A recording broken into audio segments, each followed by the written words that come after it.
Hi everyone, सभी प्यारे बच्चों का सैटरडे की क्लास में वेलकम है। ये एक इनिशिएटिव था फ्रंट पेज रीडिंग का, जो पहले हम किया करते थे, बीच में कुछ वक्त हमने डिसकंटिन्यू कर दिया।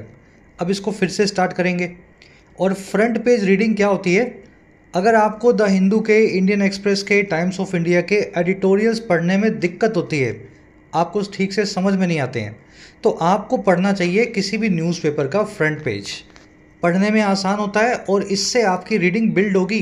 2-3-4 महीने में आप एडिटोरियल के लेवल तक, अपने एग्ज़ाम के लेवल तक आएंगे। तो चलिए शुरू करते हैं। जो बच्चे बिल्कुल बेसिक्स वाले हैं या इंटरमीडिएट हैं, है ना, उनके लिए क्लास जो है बहुत फ़ायदेमंद होनी चाहिए। सारी न्यूज़ इसकी बिजनेस न्यूज़ होती है, बिजनेस स्टैंडर्ड न्यूज़पेपर है। और इसका एक लास्ट में आर्टिकल है जो चाइना से एपीआई की डंपिंग के ऊपर लिखा हुआ है। मैं आपको अच्छे से समझाऊंगा एपीआई क्या होता है, डंपिंग कैसे करता है चाइना, और भारत की फार्मा इंडस्ट्री कैसे इससे प्रभावित होती है। तो चलिए शुरू करते हैं बिना देरी के। ऑलराइट, हेडलाइन से शुरू करेंगे। ग्रामर भी, कॉम्प्रिहेंशन भी, सब चीज़ें इस क्लास में आपको मिलेंगी। लास्ट में क्विज पे अपने इसको अटेम्प्ट करेंगे। क्विज में आपको दिखाऊंगा। Falling API prices signal Chinese predatory play. देखिए, फॉलिंग यानी गिरता हुआ, समझते हैं ना, फॉलिंग। और प्राइसेस यानी दाम। और दाम किसके हैं? एपीआई के। एपीआई क्या होता है? जो भी आप गोली खाते हैं, दवाई खाते हैं, उसमें एक इंग्रेडिएंट होता है, सॉल्ट होता है। जैसे आपने क्रोसिन खाई तो उसमें पैरासीटामोल होगा। कोई भी दवाई खाओगे उसमें कुछ ना कुछ सॉल्ट ज़रूर होगा, है ना। तो उसको हम फार्मा की लैंग्वेज में बोलते हैं एपीआई, एक्टिव फार्मास्यूटिकल इंग्रेडिएंट्स। कह रहा है जी, जो गिरते हुए दाम है एपीआई के, दाम गिरते हुए दाम है एपीआई के, ये गिरते हुए दाम सिग्नल करते हैं, इशारा करते हैं चाइना की इस बदमाशी पे, चाइनीज़ कंपनियों के प्रेडेटरी प्ले पे। प्ले का मतलब होता है खेल, गेम, और प्रेडेटरी का मतलब होता है जो प्रेडेशन करे या शिकार करे। तो चाइना क्या कर रहा है? सारी दुनिया की फार्मा कंपनियों का शिकार कर रहा है। प्राइसेस को जानबूझ करके फार्मा प्रोडक्ट्स के इतना गिरा रहा है कि दुनिया भर की फार्मा कंपनियां बंद हो जाएं। भारत में आपको फार्मा का बहुत बड़ा मार्केट मिलेगा जो इससे प्रभावित है। समझ पा रहे हो ना? जैसे आपके पड़ोस में एक दुकान है, आप भी हलवाई हो, वो भी हलवाई है। समोसा 5 रुपये का है और आप अचानक से वही समोसा 1.5 रुपये में देने लगो। आप तो कहीं से भी पैसा ला करके घाटा उठा के भी 1.5 रुपये में बेचने लगोगे, लेकिन इस 1.5 रुपये के समोसे की वजह से आपके आसपास के सारे हलवाई बैंकरप्ट हो जाएंगे। 10-15 दिन में सबकी दुकानें सिमट जाएगी। फिर आप वो समोसा 15 रुपये में भी बेचो, आपको कोई पकड़ने वाला नहीं है। इसको बोलते हैं प्रेडेटरी प्ले, जिसमें आप विक्टिमाइज करते हैं इस तरह से अपने कॉम्पिटिटर्स को। चलिए, पढ़ने से ज़्यादा ज़रूरी है, पढ़ना तो ठीक है, आपने पढ़ लिया प्रेडेटरी प्ले ये वो, इससे ज़्यादा ज़रूरी है कि इसका मीनिंग निकालना, पीछे क्या कहना चाह रहा है ना। अब मैं थोड़ा जूम इन कर रहा हूँ ताकि अपने इसको ठीक से पढ़ पाएँ। देखिए, यूट्यूब पे तो अपनी क्लासेस आ ही रही हैं। इन क्लासेस के साथ में आपको अगर स्ट्रक्चर्ड वे में गाइडेंस चाहिए हो अपने एग्जाम्स के लिए, तो डाउनलोड करें YET your English tutor app को। कमेंट सेक्शन में इसका लिंक मिलेगा। आपकी अपनी ऐप है, बहुत अफोर्डेबल प्राइसेस में क्वालिटी कंटेंट वाले कोर्सेज आपको मिल जाते हैं ऐप पे। जैसे राइटिंग का कोर्स, इस कोर्स में 60 से 70 घंटों में आपको इंग्लिश राइटिंग सिखाई जाती है। फिर आपको एस्से लिखना हो, रिपोर्ट लिखना हो, आंसर लिखना हो, प्रेसी लिखना हो, ये सब इसमें बेसिक से कवर होता है।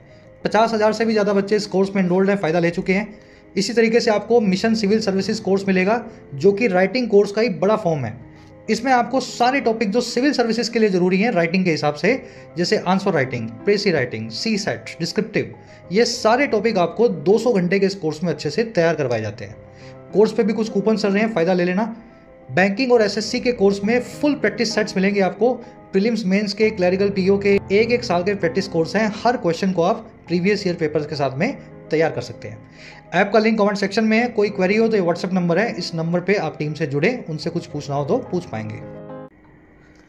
कह रहा है जी, prices of active pharmaceutical ingredients और APIs have been declining over the past several months.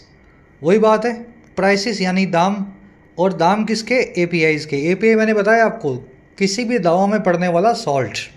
कोई भी आप दवाई उठा लो, उसके पीछे कोई ना कोई एक फॉर्मूला होगा उसके अंदर, है ना।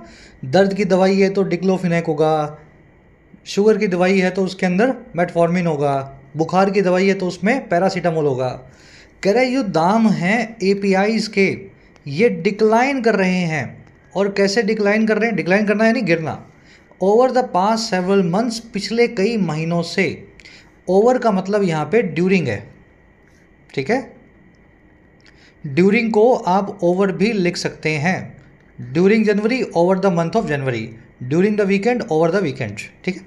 तो पिछले कई महीनों से गिरते आ रहे हैं, हैव बिन डिक्लाइनिंग। और ये काम कैसे हो रहा है भाई? ये काम ऐसे हो रहा है, boosting the margins of drug manufacturers, boost करते हुए, बढ़ाते हुए मार्जिन को या मुनाफे को ड्रग बनाने वाली कंपनियों का, दवा बनाने वाले मैन्युफैक्चरर्स का। अब ड्रग का मतलब यहाँ पे कोकेन, हेरोइन नहीं है। हर दवाई को अंग्रेजी में ड्रग ही बोला जाता है, चाहे बुखार की हो चाहे जुकाम की हो, समझ गए ना। तो ड्रग मैन्युफैक्चरर्स का मतलब आप समझ रहे हैं, दवा कंपनियां। चलिए सेंटेंस समझ लिया आपने। प्राइसेस आपका सब्जेक्ट है, हैव बिन डिक्लाइनिंग। कौन सा टेंस है ये? हैव प्लस में बिन प्लस में वर्ब की आईएनजी फॉर्म। इसको बोलते हैं प्रेजेंट परफेक्ट कंटिन्यूस टेंस। अभी इस पर पूरा ग्रामर कॉन्सेप्ट करेंगे अपने। ये टेंस कभी कभी चेंज हो जाता है, प्रेजेंट परफेक्ट में आ जाता है, तो कब अपने को परफेक्ट लगाना है। तो प्राइसेस की वर्ब है प्रेजेंट परफेक्ट कंटिन्यूस टेंस में। बूस्टिंग यहाँ पे क्या काम कर रहा है? ये काम कर रहा है प्रेजेंट पार्टिसिपल साइमल्टेनियस एक्शन का। जब ये प्राइस गिर रहे थे तब ये बूस्ट कर रहे थे, बढ़ावा दे रहे थे मार्जिन्स को, ड्रग मैन्युफैक्चरर्स को। समझ गए ना। अगर आपकी रॉ मटेरियल का प्राइस गिरेगा, बेसन का दाम गिरेगा, तो हलवाई को फायदा होगा, उसकी समोसे की कॉस्ट कम हो जाएगी। कह रहा है जी, however many industry insiders attribute this to a predatory pricing strategy by Chinese companies. कह रहा है लेकिन बहुत सारे इंडस्ट्री इनसाइडर्स जो हैं, इनसाइडर्स मतलब अंदर की बात जानने वाले इस फार्मास्यूटिकल इंडस्ट्री का, कह रहा है वो एट्रीब्यूट करते हैं, जोड़ के बताते हैं। एट्रीब्यूट करना, अब ये वर्ड करवाएंगे आपको, किसी चीज़ को दूसरी चीज़ से जोड़ के बताना। तो ये जोड़ के बताते हैं दिस को, यानी गिरते हुए प्राइसेस को, एक प्रेडेटरी प्राइसिंग स्ट्रेटजी से। प्राइसिंग स्ट्रेटजी मतलब दाम बनाने की स्ट्रेटजी, क्या दाम पे आप अपना सामान बेचेंगे। और प्रेडेटरी मतलब मैंने आपको बताया था, जिसमें आप बदमाशी करें, विक्टिमाइज करें, आसपास की कंपनियों को नुकसान पहुंचाएं, है ना। तो ये एक स्ट्रेटजी किसके द्वारा है? चाइनीज़ कंपनीज के द्वारा है। तो इंडस्ट्री एक्सपर्ट्स बताते हैं दाम इसलिए गिर रहे हैं क्योंकि चाइना जो है बीच में कुछ खेल कर रहा है। और क्या कहते हैं वो? And they believe that stability in prices is still a long way of. और वो ये बिलीव भी करते हैं, मानते भी हैं कि जो प्राइसेस में स्थिरता है, स्टेबिलिटी है, बैलेंस है, वो अभी भी लॉन्ग वे ऑफ है। लॉन्ग वे ऑफ का एक सीधा सा मीनिंग होता है, अंग्रेजी में वर्ड होता है डिस्टेंट, जिसको हम हिंदी में बोलते हैं ना दूर की कोड़ी। अभी दिल्ली बहुत दूर है ना। तो Delhi is a long way of और दिल्ली इज़ क्वाइट डिस्टेंट। तो ये प्राइसेस में स्टेबिलिटी भी अभी कोसों दूर है, दूर की कोड़ी है, अ लॉन्ग वे ऑफ है। चलिए सेंटेंस। आज मैं ज़्यादा टेक्निकल नहीं हो रहा हूँ, आप देख रहे हो सब्जेक्ट किसका, वर्ब किसकी, वो हम सारा दिन सारा वीक करते ही हैं, वो ऑलरेडी करते आ रहे हैं। तो आज अपने थोड़ा सा अपनी रीडिंग एबिलिटीज़ को, है ना, डेवलप करने पे काम कर रहे हैं। अब इस वर्ड पे नज़र डाल लो, एट्रीब्यूट पे। देखो एक तो वर्ड है एट्रीब्यूट और दूसरा वर्ड है एस्क्राइब। दोनों का मतलब है किसी चीज़ को दूसरी चीज़ से जोड़ देना। जैसे बरसात आई तो आपने काले बादलों से जोड़ दिया, किसी को सफलता मिली तो उसकी मेहनत से उसको जोड़ दिया। Experts attribute these heavy rains on climate change. Experts जो हैं इन हैवी रेन्स को, इन जोर की बारिश को एट्रीब्यूट करते हैं, जोड़ते हैं, और किससे? क्लाइमेट चेंज से। अब ध्यान क्या देना है, जिस भी चीज़ को एट्रीब्यूट या एस्क्राइब करेंगे उसको उसके बिल्कुल बाद में लिखेंगे, और जिस चीज़ से एट्रीब्यूट करेंगे, जिस चीज़ से जोड़ेंगे, उसको टू के बाद में लिखेंगे। तो एट्रीब्यूट किया तेज बरसात को, किससे? क्लाइमेट चेंज से। तो जिससे किया तो उससे पहले आपको टू लगाना है, फिक्स्ड प्रेपोजिशनल फ्रेज है। और ऐसे ही एस्क्राइब में भी करना है। Most failures can be ascribed with lack of proper planning. ज़्यादातर असफलताएं या फेलियर्स जो हैं उनको जोड़ा जा सकता है लैक ऑफ प्रॉपर प्लानिंग से, सही प्लान के ना होने से। तो एस्क्राइब्ड के बाद में आपको यहाँ टू लगाना पड़ेगा। अब एक बहुत बेसिक सा सवाल है, सबके दिमाग में आना चाहिए। सर आपने यहाँ एट्रीब्यूट के बाद में जिस चीज़ को जोड़ा था उसको लिखा, लेकिन दूसरे सेंटेंस में एस्क्राइब के बाद में उस चीज़ को नहीं लिखा, ऐसा क्यों हुआ? सोचो एक बार, ये बिल्कुल फंडामेंटल अंडरस्टैंडिंग है, सबको आनी चाहिए। Attribute rains to climate change, लेकिन यहाँ पे एस्क्राइब फेलियर पहले ही आ गया और टू लैक ऑफ ट्रेडिंग बाद में आया, टू बाद में आ रहा है। ऐसा क्यों? क्योंकि ये पैसिव में बना हुआ सेंटेंस है और पैसिव की वर्ब का कोई ऑब्जेक्ट नहीं हो सकता, और जो ऑब्जेक्ट था एक्टिव का वो पैसिव में सब्जेक्ट बन चुका है। समझ पाए मेरी बात को? एट्रीब्यूट एक्टिव है, एक्टिव में लिखा हुआ सेंटेंस है, इसलिए इसकी जो है वर्ब का ऑब्जेक्ट इसके बाद में लिखा हुआ है। लेकिन अगर इसी सेंटेंस को पैसिव बना दूं, जैसे दूसरा सेंटेंस ऑलरेडी पैसिव बना हुआ है, कैन बी प्लस में वर्ब की थर्ड फॉर्म, वर्ब का ऑब्जेक्ट नहीं हो सकता क्योंकि वर्ब का ऑब्जेक्ट पैसिव में सब्जेक्ट बन चुका होता है। तो most failures can be ascribed to lack of proper planning. चलिए आगे बढ़ते हैं। कैरेजी द प्राइसेस ऑफ की APIs such as paracetamol, penicillin, sitagliptin, है ना, ये एंटी डायबिटिक है, metformin anti diabetic, and telmisartan anti hypertensive have drop sharply in recent months. अब ये सारे APIs क्या इसने आपको नाम बताए हैं, इतने तो मुझे भी नहीं पता ये, है ना। पैरासीटामोल अपने को पता है बुखार के लिए होता है। मेटफॉर्मिन, अगर जिसके घर में कोई शुगर वाला होगा कोई इंसुलिन लगाता होगा तो उसको पता होगा मेटफॉर्मिन दवाई आती है। तो मेटफॉर्मिन, पेंसिलिन ये एंटीबायोटिक है, और ये सारे APIs के दाम पिछले कुछ वक्त से बहुत तेज़ी से गिरे हैं। They have dropped sharply in recent months. चलिए और आगे बढ़ते हैं। कैरेजी for instance the price of paracetamol API now stands at $4.6 per kilogram. कैरेजी example के लिए फॉर इंस्टेंस जो लिखा हुआ है ना, इसको आप आसान भाषा में बोल सकते हैं फॉर एग्जाम्पल। ठीक है, ये तो आप बोलते भी होंगे, लिखते भी होंगे। कह रहे उदाहरण के लिए जो प्राइस है बुखार की दवाई के सॉल्ट का, पैरासीटामोल का, अब वो प्राइस खड़ा है $4.6 पर किलोग्राम के दाम पे। और ये दाम कितना कम है? कह रहा है जी डाउन 53% फ्रॉम इट्स पीक। ये 53% कम है अपने पीक से। पीक का मतलब होता है हाईएस्ट प्राइस, चोटी का प्राइस। तो इसका जो हाईएस्ट प्राइस था उससे आज 53% सस्ते में बिक रहा है। एंड 31% ईयर ऑन ईयर के हिसाब से देखें पिछले साल अगस्त के महीने में, तो वहाँ से 31% कम है। तो ये हुआ पैरासीटामोल का।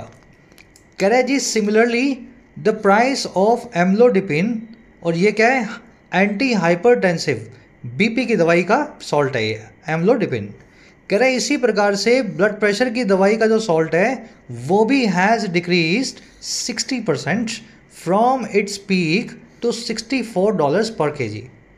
तो इस तरीके से ये भी 60% गिर के 40% रह गया, 64 पर kg पे है। किसी वक्त पे ये इसका 2.5 गुना हुआ करता था, देख लो 2.5 गुना कितना हुआ, $150 से भी, $150 से भी ज़्यादा। और कह रहे जी ये 26% year on year decline and 36% month on month drop. Year on year और मंथ ऑन मंथ में फ़र्क पता है आपको? देख लीजिए अभी चल रहा है अगस्त, 8वां महीना 2024। अगर ईयर ऑन ईयर देखेंगे तो पिछले साल अगस्त 2023 में क्या प्राइस था, इसको, इस कंपैरिजन को बोलते हैं ईयर ऑन ईयर कंपैरिजन। ये आपको फाइनेंशियल आर्टिकल्स में हर जगह मिलेगा।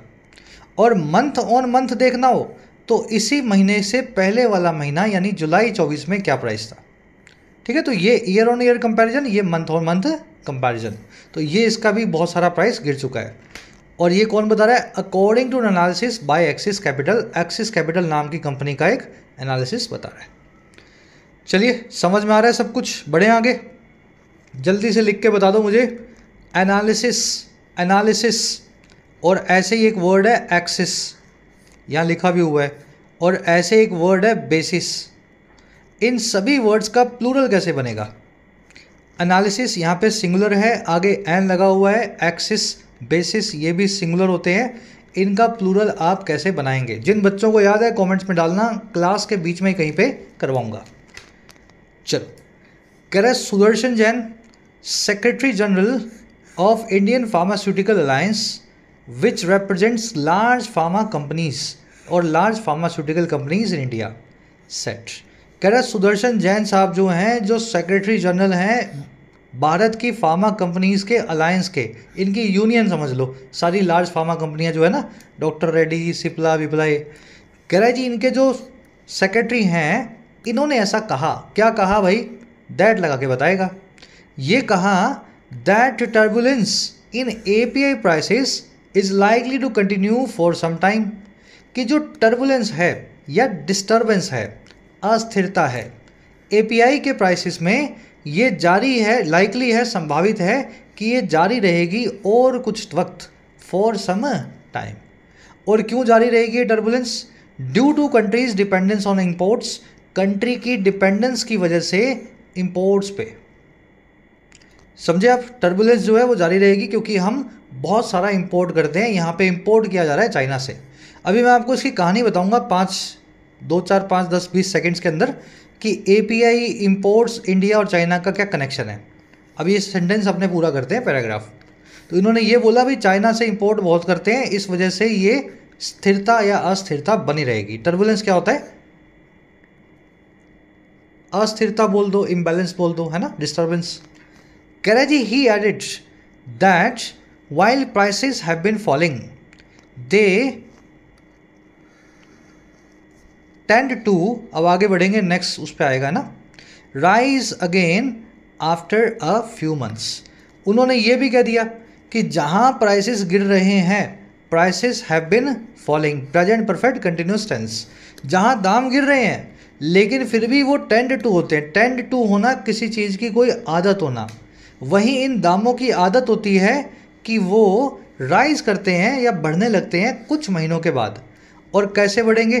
Depending on specific API. अगर किसी स्पेसिफिक एपीआई की बात हो तो पैरासीटामोल अभी तेज़ी से गिरा, 4-6 महीने बाद तेज़ी से बढ़ भी सकता है ना। और अभी डिक्लोफेनेक नहीं गिरा, तो जब वो गिरेगा फिर उसके बाद कभी बढ़ेगा। तो स्पेसिफिक एपीआई के हिसाब से चलोगे तो कोई ऊपर कोई नीचे चलता रहता है।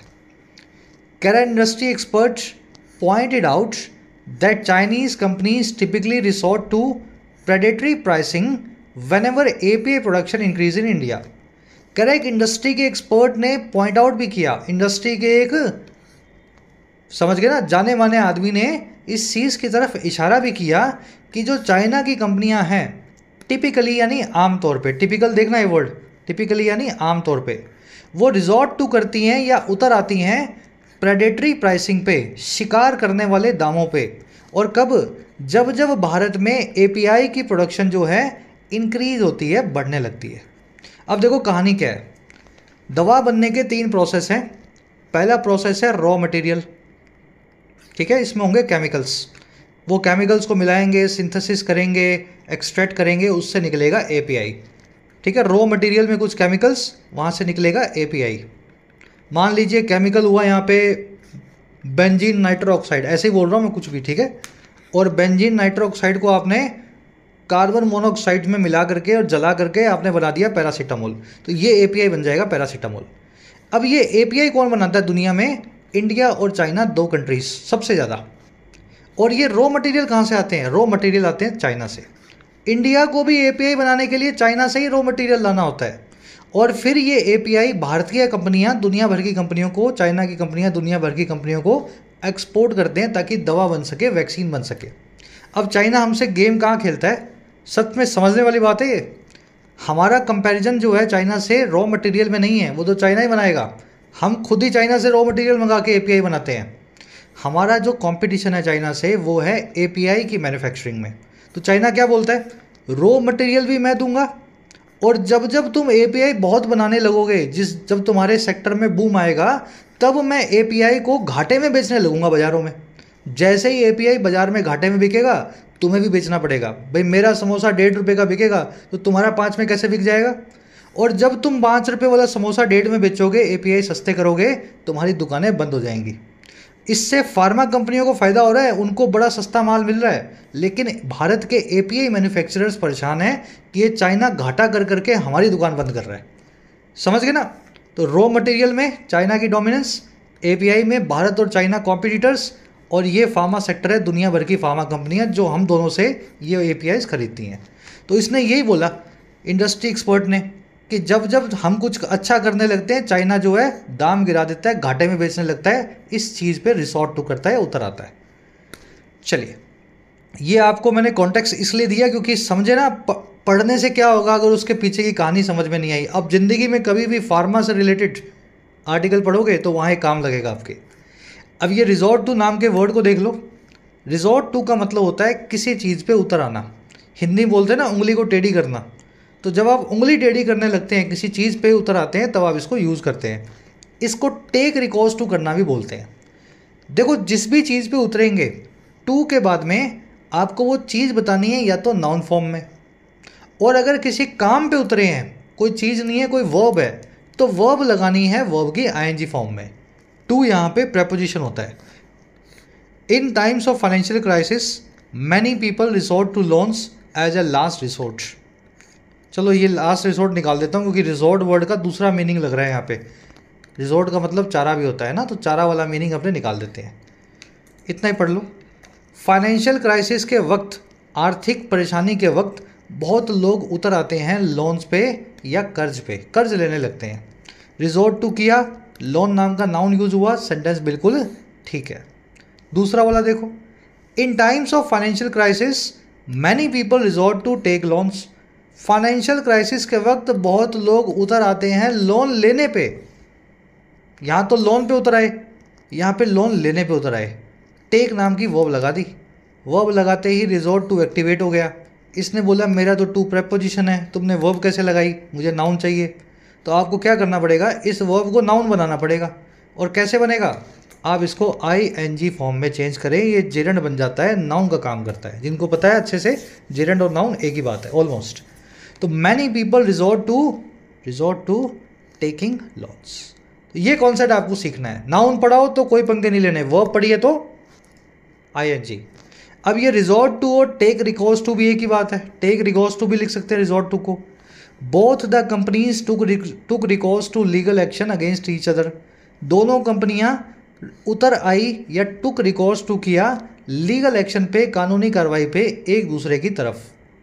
अब ये टुक रिकॉर्स टू में लीगल एक्शन एक नाउन का काम कर रहा है, बिल्कुल सही है, आ सकता है इसके बाद में, कोई प्रॉब्लम नहीं है। लेकिन दूसरा सेंटेंस अब आप देखेंगे, the refugees took recourse to steal food and water out of desperation. जो रेफ्यूजीज थे वो उतर आए चुराने पे, स्टील करने पे फूड एंड वाटर को, खाने और पानी को, डेस्परेशन की वजह से, हताशा की वजह से। बहुत बार ऐसा होता है, रेफ्यूजीज जो हैं बॉर्डर्स पे पड़े रहते हैं बेचारे, खाना पीना भी नहीं होता, फिर वो चुराने लगते हैं। तो टुक रिकॉर्स टू किया, वर्ब लगा दी स्टील, स्टील मतलब चुराना। टू के बाद में वर्ब नहीं आ सकती, क्या करना पड़ेगा। चलिए बढ़े आगे, इस कॉन्सेप्ट को याद रखना। आज के क्विज में मैंने क्वेश्चन बनाए हैं इस पे। कह रहा है जी, it will be some time before we see price stabilisation. Quote से शुरू हो रहा है, मतलब किसी ने कोई बात कही है और कोट खत्म होगी, वहां पे उसकी बात पूरी होगी। कह रहा है जी, it will be some time, थोड़ा टाइम लगेगा। और कब, इससे पहले कि बिफोर हम देख पाएँ प्राइस में स्थिरता को, एपीआईज के दामों में स्टेबलाइजेशन को। कह रहा है द प्रोडक्शन लिंक्ड इंसेंटिव और PLI scheme and increase production have helped. कह रहा है सरकार की जो पीएलआई स्कीम है, पीएलआई स्कीम क्या होती है, सरकार बोलती है तुम 1000 किलो एपीआई बनाते हो ना रोज़, किसी भी कंपनी को बोलेगी तो तुम 1000 की जगह 1200 बना के दिखाओ रोज़। जैसे तुम 1200 बनाओगे, हम तुम्हें टैक्स में छूट दे देंगे। प्रोडक्शन लिंक्ड इंसेंटिव है, जितना बनाओगे उतना टैक्स कम पड़ेगा आपको। इससे देश में प्रोडक्शन बढ़ने लगती है चीज़ों की। कह रहा सरकारी स्कीम जो है पीएलआई की स्कीम, और उससे बढ़ी हुई जो प्रोडक्शन है, इन्होंने मदद किया है। कह रहा but we are still some distance from reducing a dependence on Chinese companies. लेकिन अभी भी हम बहुत दूर हैं रिड्यूस करने से या कम करने से अपनी निर्भरता को चाइना की कंपनियों पे। तो रॉ मटेरियल चाइना से ही आता है, हम आज भी चाइना के रहमो करम पे हैं। जब वो रॉ मटेरियल भेजेगा तो हम एपीआई बनाएंगे। अब ये पूरी बात किसने की, said a veteran industry insider. देखिए वेटरन का मतलब होता है हाईली एक्सपीरियंस्ड, पहुंचा हुआ आदमी, जाना माना आदमी, जिसके पास 10, 20, 30, 40 साल का एक्सपीरियंस है। इसको सीजन्ड भी बोलते हैं। ये बात की एक जाने माने एक्सपीरियंस्ड इंडस्ट्री के इनसाइडर ने, अंदर के आदमी ने। अच्छा, और वो क्या थे साथ में, and farmer managing director of A multinational firm, जो एमडी भी थे एक मल्टीनेशनल फर्म के, हुआ करते थे फॉर्मर पहले। चलिए, कह रहा है senior official from the Indian drug manufacturers association accord this sentiment, attributing the price fall largely to China's predatory pricing. कह रहा है फिर एक सीनियर अधिकारी भी हैं भारत की ड्रग मैन्युफैक्चरर्स की एसोसिएशन से, इन्होंने भी एको किया। एको का मतलब होता है गूंजना। जब आप कभी किसी कमरे में, हॉल में ज़ोर से बोलेंगे, खाली कमरा है, तो उसमें आपकी आवाज़ आपको वापस आएगी। पहाड़ों में बोलेंगे तो पहाड़ों में भी आपकी आवाज़ आपको वापस आएगी।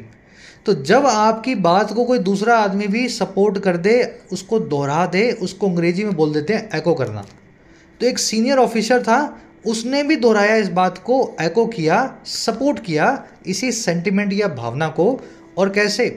Attributing the price fall, attribute करते हुए, जोड़ते हुए प्राइस में गिरावट को मोटे तौर पे चाइना की बदमाशी भरी प्राइसिंग के साथ। समझ गए? एट्रीब्यूट और एस्क्राइब दोनों अपने बाद टू लेते हैं जिस भी चीज़ को आप जिससे जोड़ रहे हैं। चलिए लास्ट सेंटेंस है, कह रहा है जी this is a deliberate attempt by Chinese companies. ये पूरा मामला एक डेलिब्रेट अटेम्प्ट है। डेलिब्रेट यानी सोचा समझा, प्लानिंग के साथ किया हुआ एकदम, है ना। कह रहा है ये पूरा मामला एक वेल प्लान्ड कोशिश है, डेलिब्रेट अटेम्प्ट है चाइना की कंपनियों के द्वारा। और क्यों? अंडरमाइन करने के लिए, कमज़ोर बनाने के लिए हमारी पीएलआई स्कीम को, सरकार की स्कीम को। अंडरमाइन करना, किसी चीज़ को कमज़ोर बनाना। कह रहा है which aims to boost local production. ये वही सरकार की पीएलआई स्कीम थी जो लोकल प्रोडक्शन को, भारत में डोमेस्टिक तौर पे प्रोडक्शन को बूस्ट करने का एम करती थी। तो ये सारी कोशिश चाइना इसीलिए कर रहा है सरकार की स्कीम पे नुकसान हो।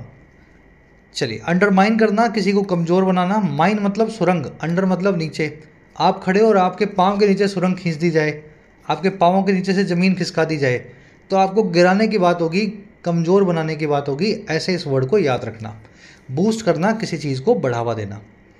कह रहा this pricing pressure is likely to persist for some time, he said. कह रहा है ये प्राइसिंग का जो प्रेशर है चाइना की तरफ से, ये लाइकली है, संभावित है कि ये परसिस्ट करेगा, कंटिन्यू करेगा और कुछ दिन और कुछ वक्त, ऐसा उन्होंने कहा। चलिए एक ग्रामर कॉन्सेप्ट कर लेते हैं जो हमने पीछे मिस किया, और फिर अपने क्विज़ की तरफ बढ़ेंगे। जो आपने सीखा है, देखें कॉम्प्रिहेंशन में, ग्रामर में आप कितना सॉल्व कर पाते हैं क्वेश्चंस को।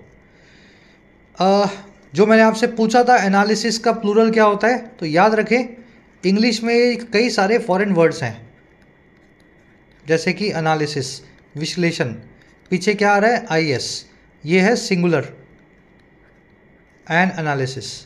जब इसका प्लूरल बनाएंगे तो आपको क्या करना है? आपको IS की जगह ES लगा देना है। वैसे ही बेसिस का IS से क्या बन जाएगा? BASES। एक्सिस का भी A है, AXES। तो पीछे IS का ES लगाओगे तो ये सारे कॉमन से जो वर्ड्स हैं इनका प्लूरल बन जाएगा। ग्रामर कॉन्सेप्ट ये है जी, प्रेजेंट परफेक्ट टेंस और प्रेजेंट परफेक्ट कंटिन्यूस टेंस। जब आपको एक ड्यूरेशन दी गई हो, टाइम पीरियड दिया गया हो, फॉर के साथ में, ओवर के साथ में, ड्यूरिंग के साथ में, तो इन दोनों का इस्तेमाल कैसे किया जाए। देखो ये दोनों टेंस है क्या? परफेक्ट कंटिन्यूस टेंस जो है ये एक ऐसी घटना को बताता है जो पहले हो रही थी और आज भी चल रही है। समझ गए ना? जैसे बारिश हो रही है 2 घंटे से, तो 2 घंटे पहले भी हो रही थी और अभी भी हो रही है। इसका काम है ऐसी घटनाओं को बताना। यही काम अंग्रेजी में परफेक्ट टेंस का भी होता है। परफेक्ट टेंस भी किसी ऐसी चीज़ को आपको बताएगा जो पहले हो रही थी और अभी भी हो रही है। अब दोनों में फ़र्क क्या है? देखो ये काम तभी कर पाएंगे दोनों टेंसेज जब ड्यूरेशन दी गई हो, यानी सिंस का अगर इस्तेमाल दिया गया हो तब ये दोनों टेंस एक जैसे नहीं हैं। अगर सिंस लग गया तो परफेक्ट टेंस में काम पूरा हो चुका है और कंटिन्यूस टेंस में काम जारी है, लेकिन फॉर के साथ में दोनों में जारी होता है। Global temperatures are rising sharply over the past 50 years. दुनिया भर के टेम्परेचर्स बढ़ रहे हैं, राइज कर रहे हैं बहुत तेज़ी से पिछले 50 सालों में। क्या लिखा हुआ है यहाँ? Are rising. काम कब से हो रहा है? पिछले 50 सालों से। तो जब कोई काम पहले भी हो रहा हो, आज भी हो रहा हो, तो उसको आप कंटिन्यूस टेंस में नहीं लिख सकते, आपको परफेक्ट या परफेक्ट कंटिन्यूस टेंस लगाना होगा। तो आप या तो यहाँ लिखें परफेक्ट टेंस में हैव रिजन, वर्ब की थर्ड फॉर्म, राइज, रोज, रिजन, और या लिखें हैव बिन राइजिंग। दोनों सही हैं, दोनों अपनी अपनी जगह सही हैं, दोनों में से जो भी आप यूज़ करना चाहें। अब फ़र्क क्या है इन दोनों में? देखिए जब आप हैव रीजन लिख रहे हैं, परफेक्ट टेंस लिख रहे हैं, तब आप ड्यूरेशन पे जोर दे रहे हैं। दुनिया भर के टेम्परेचर बढ़ रहे हैं पिछले 50 सालों से, ड्यूरेशन पे जोर दे रहे हैं।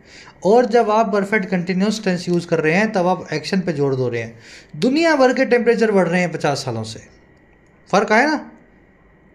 वो पढ़ाई कर रहा है 6 घंटों से, वो पढ़ाई कर रहा है 6 घंटों से, फ़र्क है ना दोनों में। तो ये फ़र्क होता है, बड़ा मज़ेदार है ये फ़र्क, अगर आप समझ पाओ तो ड्यूरेशन पे जोर देने के लिए मैं ये वाला लगा दूंगा, और अगर काम पे जोर देना है तो मैं इसका लगाऊंगा। दोनों सही है technically. The economy struggles for last several months, economy struggle करती है पिछले कई महीनों से। स्ट्रगल्स इंडेफिनिट टेंस है, यूज इसका नहीं हो सकता। पिछले कई महीनों से काम हो रहा है तो आपको लिखना पड़ेगा हैज़ स्ट्रगल्ड या have been struggling. Have been struggling कब लिखना है? जब मुझे जोर देना है स्ट्रगल के ऊपर, काम के ऊपर, एक्शन के ऊपर। और हैज़ स्ट्रगल्ड कब लिखना है? जब मुझे ड्यूरेशन पे जोर देना है। ठीक है, हैज़ बिन लगा लेना है अभी। चलिए, होपफुली कॉन्सेप्ट समझ में आ गया होगा आपको। लास्ट वाला क्वेश्चन आपको एज होमवर्क दे रहा हूँ। होमवर्क क्या है? यही क्लास वर्क है ये, होमवर्क तो बाद में हो जाएगा। इस क्वेश्चन को यहीं पे सॉल्व करो। The city is expanding it's public transportation network over last few years. मैं चाहता हूँ इस ड्यूरेशन पे आप जोड़ दें, इस काम की ड्यूरेशन पे आप जोड़ दें, और मुझे बताएं इस सेंटेंस को आप कैसे करेक्ट करेंगे।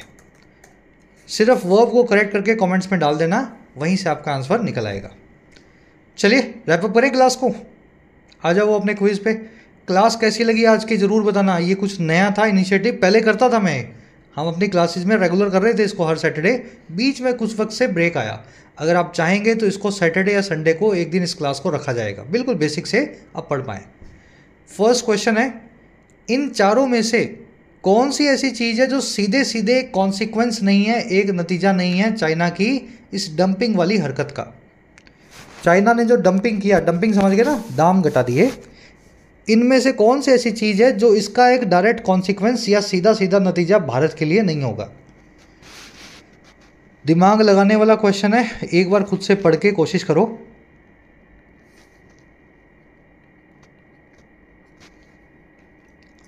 देखो, चाइना अगर डंपिंग करेगा, करवा रहा हूँ मैं आंसर, वीडियो को पॉज कर लेना। चाइना अगर डंपिंग करेगा तो क्या होगा? चाइना की डंपिंग करने से दाम गिरेंगे। चाइना मुफ्त में बेच देगा बाज़ार में, तो हमें भी मुफ्त में बेचना पड़ेगा, सारी दुनिया में मुफ्त में बिकने लगेंगे एपीआई। दूसरा, भारत की कंपनियों को नुकसान होगा, हम परेशानी होगी हमें। तो ग्रेजुअल डिक्रीज जो है प्राइजेज में होता है, बिल्कुल सही बात है। मोर पेन और ट्रबल होगा भारत के फार्मास्यूटिकल सेक्टर के लिए, ये भी सही बात है। एपीआईज की सप्लाई भी बाज़ार में बढ़ जाएगी क्योंकि एपीआई सस्ते हो जाएंगे। पहले 100 रुपये में 2 किलो आता था, अब 7.5 किलो आ रहा है, सप्लाई बढ़ गई ना दाम गिरने की वजह से, ये भी सही बात है। जो एक डायरेक्ट कॉन्सिक्वेंस नहीं है वो है see, sharp increase in API prices. China की डंपिंग से प्राइसेस गिरेंगे, ना कि तेज़ी से बढ़ेंगे, तो शार्प इंक्रीज गलत होगा। थोड़ा सोच के करने वाला क्वेश्चन था, सी आंसर आपका बनना चाहिए। अंडरमाइन वर्ड का मीनिंग पूछा है, स्ट्रेंथन, डेबिलिटेट या स्क्राइब। एट्रीब्यूट के साथ में क्या लगाते हैं? विद लगाते हैं, टू लगाते हैं या ऑन लगाते हैं। और कोई ऐसा आदमी जो बहुत एक्सपीरियंस्ड हो किसी फील्ड में, उसको क्या बोलते हैं? डेवलर, प्रेडेटरी या सीजन्ड। तीनों वर्ड्स आपको अच्छे से करवाए हैं, खुद से ट्राई दो इनको एक बार। लास्ट में एक क्वेश्चन आपको करवाया है, ठीक है, ये जो आप देख रहे हो फोर वाला फ्रेज, इसको देख के आपको वर्ब को चेंज करना है। और यही बता देता हूँ मैं, जब भी लिंक वर्ब सेंटेंस में दी गई हो, लिंक वर्ब मतलब इज, एम, आर, वॉज और वर, मोटी मोटी ये 5 है। बी, बीइंग, बीन भी है, और इसके अलावा भी कई होती हैं स्टेटिव वर्ब्स, उनको छोड़ देते हैं। जब भी ये 5 वर्ब्स दी गई हों, इनका कभी भी प्रेजेंट परफेक्ट कंटिन्यूस टेंस नहीं बन सकता, इनका सिर्फ प्रेजेंट परफेक्ट बनता है।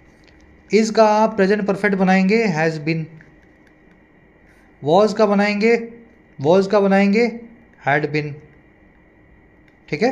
वर का भी वही बन जाएगा, आर का बन जाएगा हैव बिन। तो हैज़, हैव, हैड प्लस में वर्ब की थर्ड फॉर्म बिन लगा के आप इनका प्रेजेंट परफेक्ट टेंस बना सकते हैं। इन वर्ब्स का कभी भी पीपीसी नहीं बन सकता, बना ही नहीं पाओगे आप।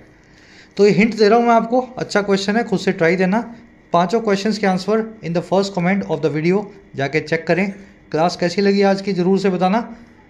आपका फीडबैक इस क्लास को फिर से लाने के लिए ज़रूरी होगा। अच्छी लगेगी पीडी लिख करके बताना सर पूरी देखी, इंटरेस्टिंग लगी पीडी पीडीआई। जितने पीडी पीडीआई इकट्ठे होंगे उतना इस क्लास को रिपीट करने की कोशिश करेंगे। Until then